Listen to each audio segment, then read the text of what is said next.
Una de las operaciones más llamativas de Estados Unidos contra el gobierno de Maduro fue la organizada contra un carguero cargado de petróleo y oro que se quería sacar de contrabando de Venezuela. La inteligencia estadounidense detectó que el barco saldría de Venezuela y sería enviado a Rusia y China. Unidades especiales de la US Navy aprovecharon un momento en que el barco navegaba a 70 kilómetros de la costa venezolana. La operación fue cuidadosamente coordinada por submarinos y buques de guerra durante la noche.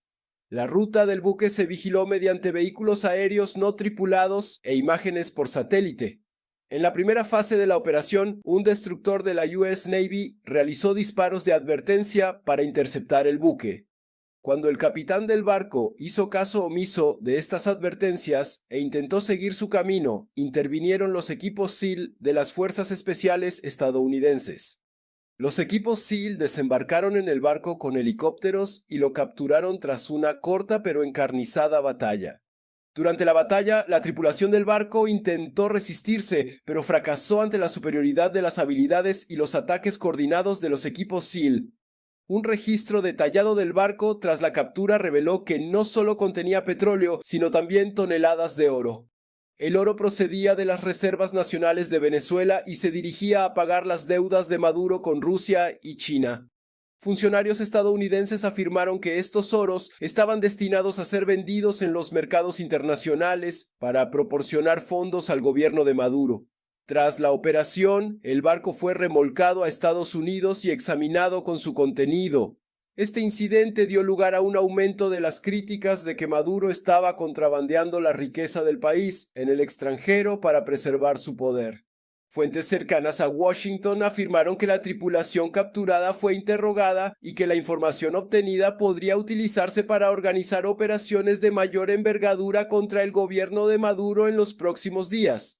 Se espera que Estados Unidos anuncie en poco tiempo los documentos confidenciales que ha incautado al gobierno de Maduro, aumentando aún más la creciente presión sobre Maduro en Venezuela.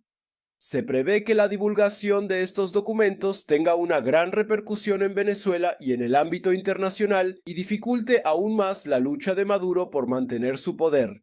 Por otro lado, el apagón en Venezuela causó una gran indignación en el país. El apagón, que las autoridades atribuyeron sin pruebas al sabotaje de la red eléctrica nacional y que es la última crisis que azota al país petrolero tras las polémicas elecciones presidenciales, dejó sin electricidad a gran parte de Venezuela. El ministro de Comunicación, Freddy Nanés, declaró: "Estamos informando de que se ha producido un sabotaje eléctrico en Venezuela. Este sabotaje ha afectado a casi todo el territorio nacional", dijo. El gobierno de Maduro acusó a Estados Unidos y a la oposición política de organizar los cortes de electricidad. Líderes de la oposición y expertos culpan a la corrupción, la falta de inversión y de conocimientos técnicos de los apagones. Nanés dijo que el gobierno implementó protocolos antigolpistas tras el apagón, citando las elecciones del 28 de julio, cuyos resultados fueron ampliamente cuestionados.